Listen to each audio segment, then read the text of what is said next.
Testing 1 2, check 1 2. You can't.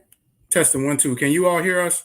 Want to make sure you all can hear us before we continue talking. Mic check 1 2 1 2. In the comments, let us know if you all can hear us. In the comments, let us know if you all can hear us. Let us know if you all can hear us in the comments. Yes, you all can hear us. Excellent, good. All right, everybody, welcome to Before I Do, the show that covers what should be done before I do. For those of you that may be engaged, dating, want to be married, or don't know if you want to be married, you are in the right place. Right place. My name is Charmaine Jennings. My name is Walter Jennings. We're excited to be with you all here this evening. We are Couples Academy practitioners, and we are excited to kick off the first ever episode of Before I Do, and you did that, didn't you? All right then. Excellent. So, listen, the premise of this show is to talk about those things that are related before you get married. So again, if you're dating, if you're engaged, if you want to get married. Yes, you don't got the ring yet, but it's on the way. If you don't know if you want to be married, or if you're just single and you're just in here wanting to figure out exactly what this marriage thing and dating thing is all about, because I heard dating in this day and age is a little different. It's different. I heard, some situations that come up. I heard, you're not trying to get caught up out there. But we're going to cover all things related to your premarital dating, engage, all of those things. And tonight's episode, all right, go ahead and let them know what we're talking about tonight. Tonight's episode, it's an old school phrase. If I knew then what I know now. Now, I know some of you all probably remember those phrases if you sit around some elders, some seasoned folk, as Mama you like now. to say. Yeah, Mama now. You probably know that phrase really well. So we are excited to get started. We're going to share our If I Knew Then What I Know Now, and we're encouraging you to do the same in the chat. So be sure to light it up. In the meantime, check out this commercial.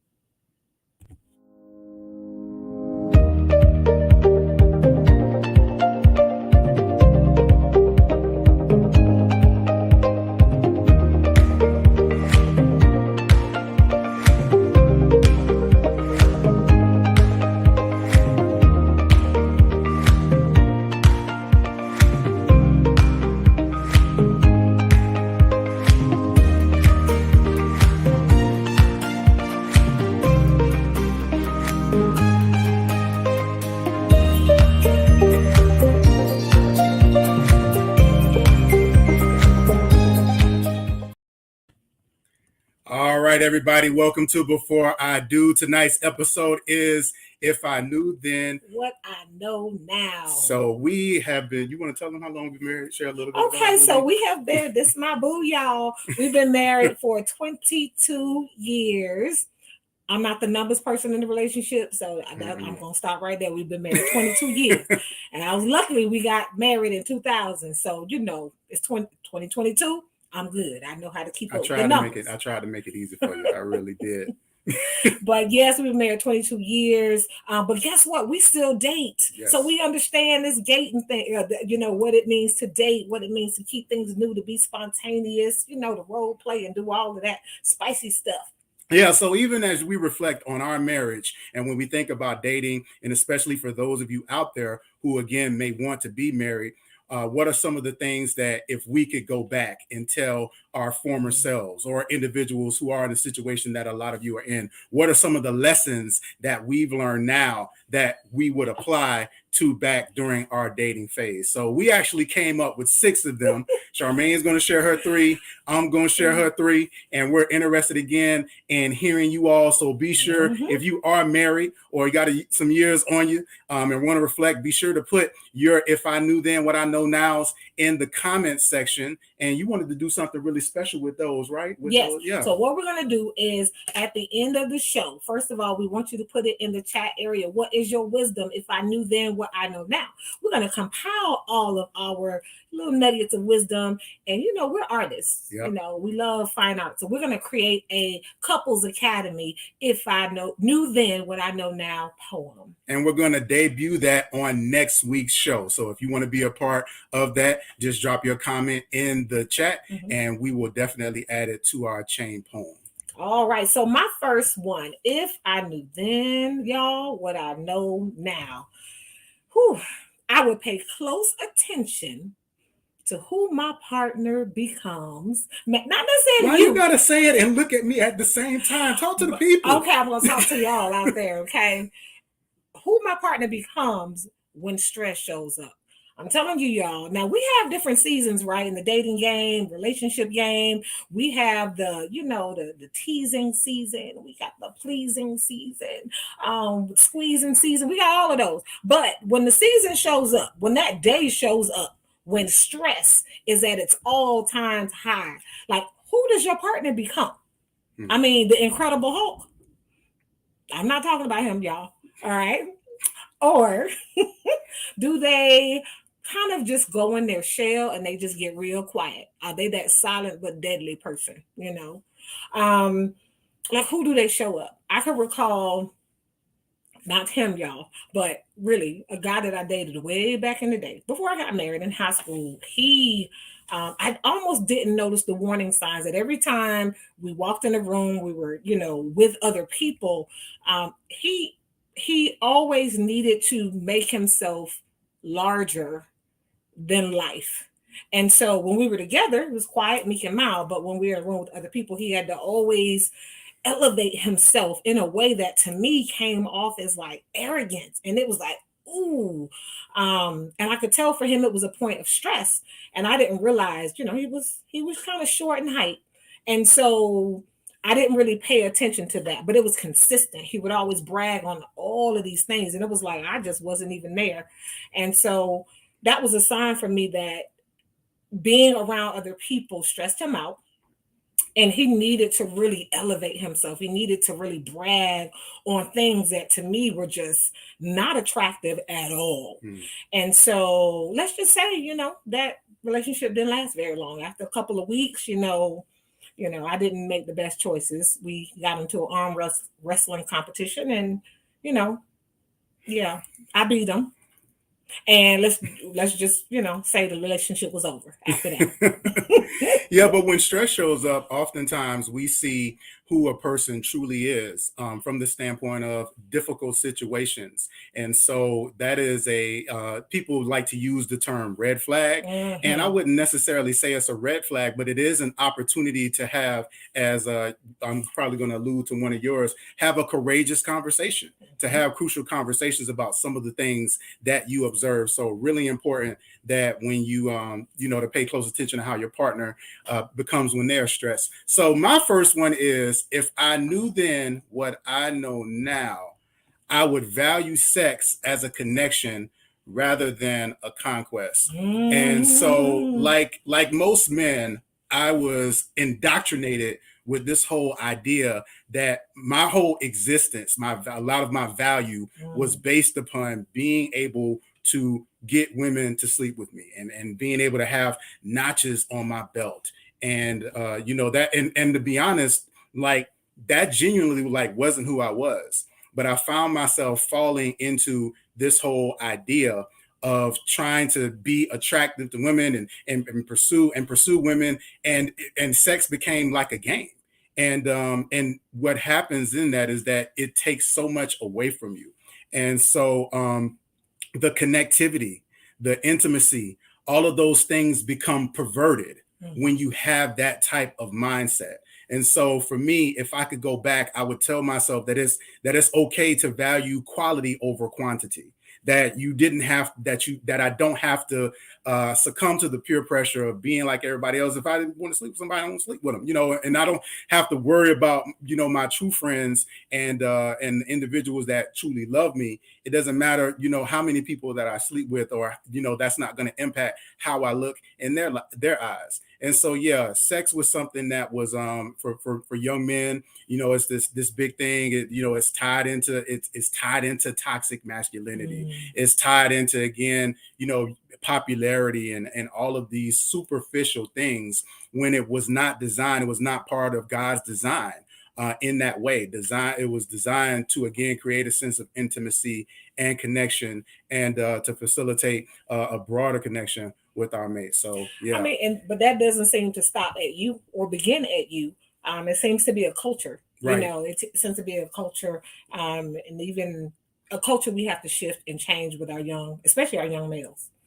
because we don't want to continue that pattern that sex has to be a conquest, that you just because you're young, I'm in my 20s, I'm a teenager, that live your best life, at some point, what do you value and how do you value yourself? And one of the things that you always mention is you got this kind of conflict between young boys being reared to, you got to get as much as you can get. And then you got young girls being taught, don't give it up, Don't give it so up. now you got these conflicting messages that are being told to, and both sides know about it. So it's like, which one is right and which one is wrong? And I know you often like to say, remembering that that's everybody is somebody's daughter. That's right. I remember hearing those things like, fathers encouraging their young boys to, when you gonna get a girlfriend? It's almost like encouraging them to go ruin someone else's daughter. But then I was a daughter, and so then it was like, oh no, you can't come and talk to my daughter. Don't stand in front of the house and talk to a male. And it was just a very different messaging. And so, and it really just creates this conflict where, we expect something that's really not going to happen if we're sending two different messages to our generation. Absolutely. You're tuned into Before I Do. We're talking about If I Knew Then, What I Know Now. Stay tuned. We'll be right back after these messages. Welcome to the Couples Academy app. The Couples Academy app is your go-to hub for how to do marriage right. Get started with our app today by perusing our amazing features that conveniently allow you to connect. This app is packed with powerful content and resources to help you grow and stay connected. With this app, you can watch our messages, find marriage resources, watch, listen, and read the real-life stories of restored couples, sign up for events, read articles and blog posts, stay up to date with push notifications, share your favorite messages via Instagram, Facebook, Twitter, or email, and download messages for offline listening. For more information about the Couples Academy app, go to couplesacademy.org. All right, welcome back to Before I Do. The episode tonight is If I Knew Then, What I Know Now. The comments section is blowing up. Shout out to Cheryl. Cheryl says that if I knew then what I know now, I would not take communication for granted. Whoa. All right. That deserves some snaps, Cheryl. And that kind of goes into my next one. Communication, we know, it is an art, it is an art and a science, right? But it definitely is an art because language is an art, right? And so from our lips to another person's ears, by the time the messaging gets processed, there's a lot of things that we have to consider, and why communication is key and understanding how to communicate. My second point is it really alludes to communication. So if I knew then what I know now, for me, I would really have courageous conversations, not only with the person that I'm dating or the person that I'm engaged to be married to, but really courageous conversations with myself.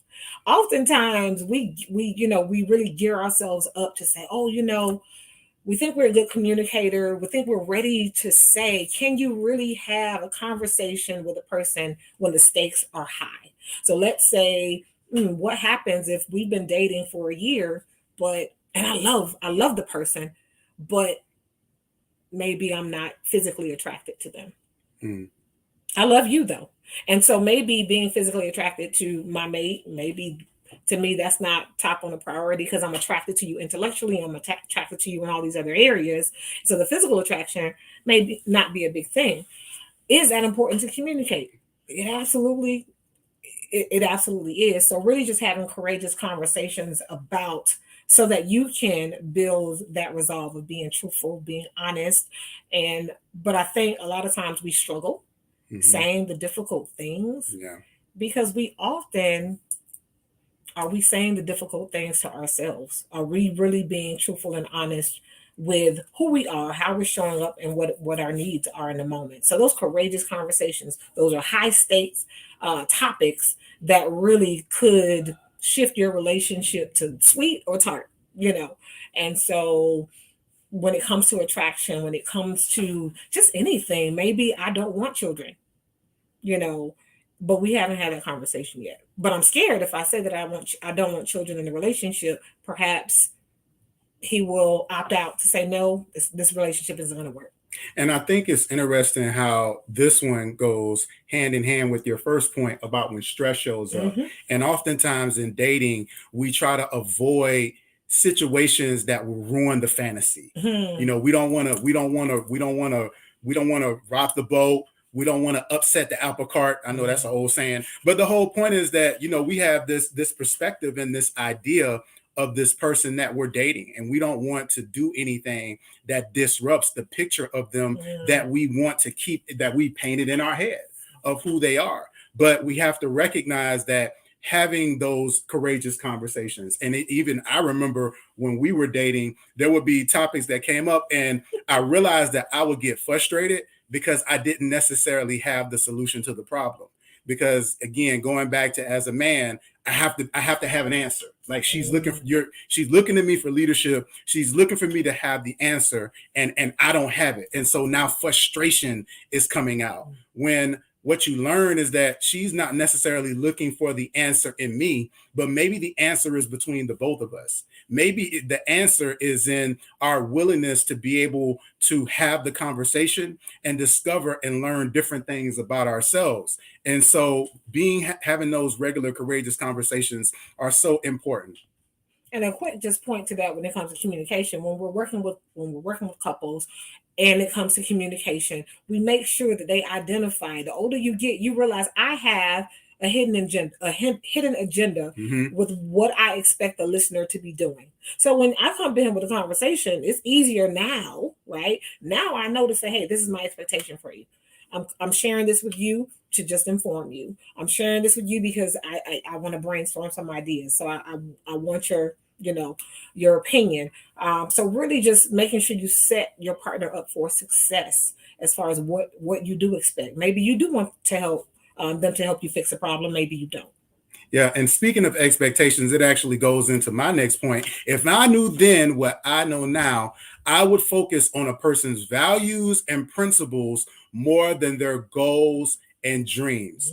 Now, we're usually taught, right? Even when we have those first kind of dates, where do you see yourself in 5 years? What do you want to do? What do you want to be when you grow up? You're going to college. Where you getting your degree? And what do you want?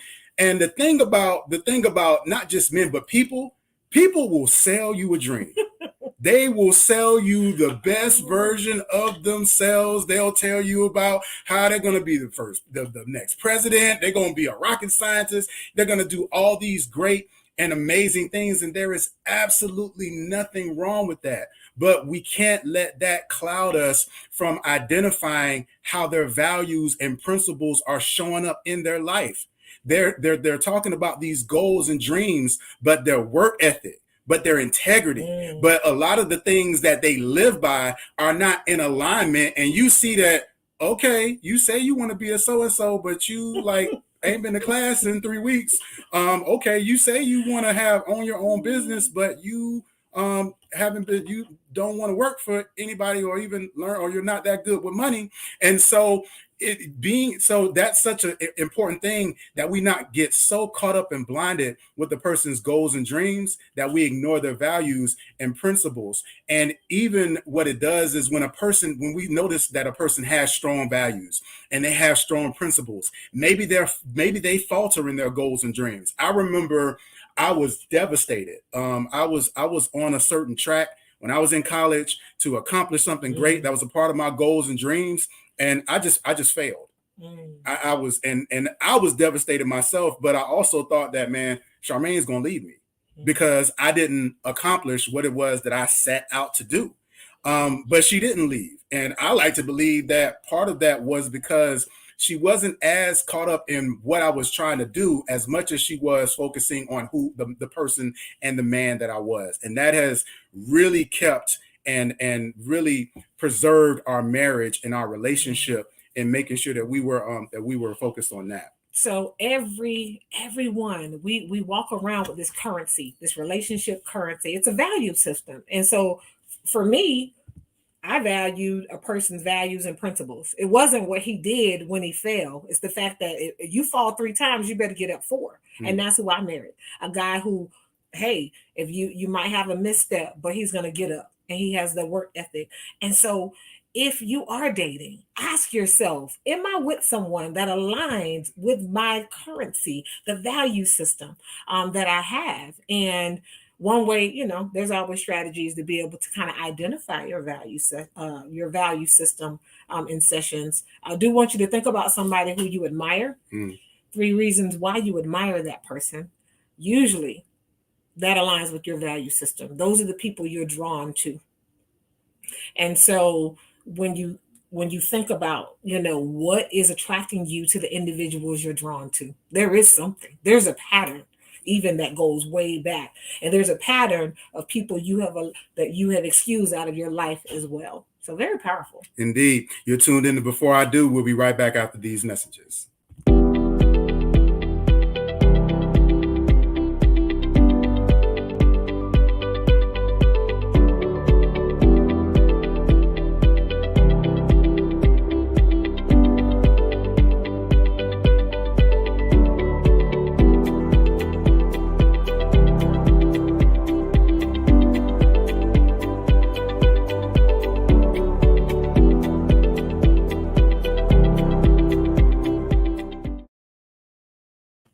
All right, we're back on Before I Do. Tonight's episode, If I Knew Then What I Know Now. Be sure to put yours in the chat. I believe we have Miss Debbie and Mr. Jody. Hey. All right, so Miss Debbie, Mr. Jody said, I would make sure that there were no betrayals between the two of us, no lies, because you could ruin the connection you created between the two of you. And so that's very important. How you start oftentimes is how you finish, but you can get over anything if you have, again, those principles and those values, and you know who you're married to. So and no relationship is flawless. Things are going to happen. Right. But again, the recovery piece, there's power in that. There's power in what we learn about ourselves in that recovery piece. All right. So if I knew then what I know now. Now, this is, y'all, after you get that ring on your finger, maybe before you get the ring on your finger. So this one is, if I knew then what I know now, I would learn. I would get so many tools to put in my toolbox on how to deal with, I got a symbol clap on this, with the in-laws, okay? Just in-laws, okay? Legal in-laws. In-laws, outlaws. Outlaws sometimes, in-laws sometimes. Man, there are certain patterns and trends in your relationship. So I do want to ask, do you know, first of all, when you're dating somebody, if you're engaged right now, are they the oldest child? Are they a middle child? Are they the youngest child? If you date a younger child, the youngest child, all right. If you date a male in particular whose mom is like very attached, well, we got some support groups, y'all, out there. I'm just saying. All right. But no, if you date a guy or a girl and their families, they have great, strong, big, tight-knit families, or even if they have a small family, but they're all close, you really have to have some strategies for that, because sometimes there are these toxic expectations. Sometimes they're good, but sometimes there's expectations for that you've married into our culture. You have married into an ecosystem that we're not going to let you interrupt, because if you shift the culture, or you shift what we have going on, it's going to interrupt everyone else's. So strategies for the in-laws. So it's one of those things where, I'm a down south girl. So there was this song called, there was a kind of a hip hop break where we were like, hold up, wait a minute. And in my mind, I would really repeat that process. Like, oh, are you guys going to visit for Christmas? Hold up, wait a minute. If we hadn't talked about that before, then I'm not going to give an answer. I said, oh, well, we'll think about that and we'll let you know. As opposed to thinking you have to have a response immediately. Well, are you guys coming for Thanksgiving? When are you guys going to have children? Well, just even being able to say that that's something that we haven't discussed yet and we're not yet ready to share. I didn't have those skills. I always felt like I had to have an answer. I always felt like I I didn't know how to say, mind your business. I was young. So when we got married and we were engaged, I was young. How you tell your elders who should know better and not asking people certain private questions to mind their business? And you definitely don't do that to the in-laws. So there were just certain boundaries that were crossed. They got even more challenging when we had children. I mean, it just, the scales went up. So really those strategies include you two have to be on the same page. Absolutely. You have to, it's like the pregame conversation. We got a game plan before we're around family, before we're around public events. You really talk those things through. And we do help couples script those things out. When you're about to go to events, holidays, anything around your future family, the in-laws, not outlaws, the things that you want to be prepared to do, and making sure that you two are a united front. I'm just hoping certain people don't get hold to this video. I love my mama. I love my mama. Yes, indeed. Yeah. I'm married into a great family. I did too. So my last one. If I knew then what I know now, I wouldn't have pursued dating everyone I was attracted to. Ooh. And so this was actually a lesson that I learned with my oldest daughter. My daughter was really excited about dating. And she was like, when can I date? When can I date? And we always told her when you turn 16. Yeah. And part of the rationale was we wanted her to learn how to start dating and interacting with people in that way while she was still under our roof. That's right. Not after she got out, now she's on her own trying to navigate how to have intimate relationships without having that system right there accessible for her. So I realized, and I would tell her that what you want to do is you actually want to be friends with people first to even see if there's someone that you want to date. So it's like this whole idea of I'm attracted to somebody, I like them, and then jumping into a relationship, that may not be a good idea. That might not be a good look. And to clarify, friends, not friends with benefits. Yeah, this whole things of friends with benefits, that just convolutes and complicates things even more. So for me, just being able to admit that I might have been attracted to someone, but letting myself observe a little bit, because something can look good for you on the outside, but then when you start noticing some behaviors and some attitudes and the way people kind of move, you're like, nah, I don't think this is someone that I want to pursue dating. So and those type of pauses, I realized would have kept me out of a lot of relationships with people that I never should have been in relationship with in the first place. That should have been kept at a distance, where it's like associate or hey. And so, if I had to do it over again, I would not have pursued dating everybody that I found myself attracted to, no matter what I was attracted to. And so, and that's the question. Yes. What are you attracted to? Because some people, they are more interested in what they see on the outside, as opposed to what's going on the inside. For me, it was really powerful to, if I can have a conversation with a guy, and we talk about, just that connection, that level of intimacy. If you're talking to someone and it's like crickets and you're struggling to really make that connection. For me, it didn't matter how fine you were. It didn't matter if you got, the six pack and you just got the complexion and the glistening out. All of that stuff didn't matter if you couldn't have an intellectual conversation with me and just, Well, it's a good thing I'm the whole package. You better. I'm just gonna grab that and run with it. Thank y'all for being here. This has been recorded, and you tuned in. Before I do, y'all hold tight. Hey everybody, Danielle Pettiford here, and I am so excited to invite you to our upcoming masterclass entitled An Inside Job. Now, this masterclass is special because you guys have been asking for it.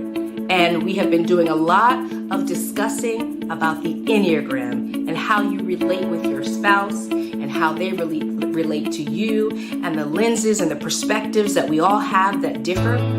But maybe you still feel stuck individually. Maybe for you, you know that you're not operating as your best self. Well, there is a roadmap that leads you right back to you, and it's a very individual journey, but we all can take it together. I'm so excited about this masterclass. I'm excited about showing you how to live a life without fear, without anxiety, without anger, and for you to understand that God already had a plan for you when He put you on this planet. He knew who He had designed you to be, and it's for you to do the digging and discovering to find out who that is so that you can live the best life at the highest calling that God designed for you. So I hope that you will join us in this masterclass. I can't wait to see you there.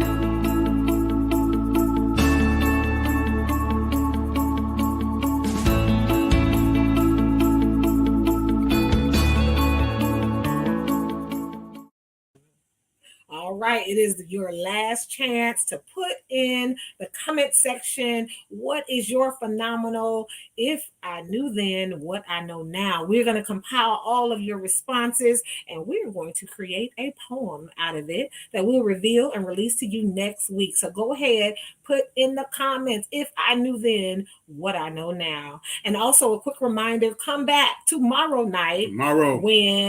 Tomorrow night, same time, because Danielle Pettiford, our CEO of Couples Academy, she will be on tomorrow night, helping us to better understand ourselves. We show up better in a relationship when we know who we are. And also be sure to tune in Saturday. Sign up for the masterclass this coming Saturday. That Enneagram is a game changer. Powerful. If you really want to get a better understanding and grasp on who you are, and also a better understanding and grasp on who your partner is, That's right. Tune in tomorrow night, 9 p.m. for the Enneagram, and also sign up for the masterclass. Listen, Monday through Thursday, go ahead and mark your calendar. Monday through Thursday, 9 p.m. Lock it in. Subscribe. You need to be right here on the Couples Academy channel. Share. It's going to be going down also on Monday mornings at 9 a.m. and on Friday mornings at 9:30, the Couples Academy show. Sunday, you have Danielle and Hassani with their show as well.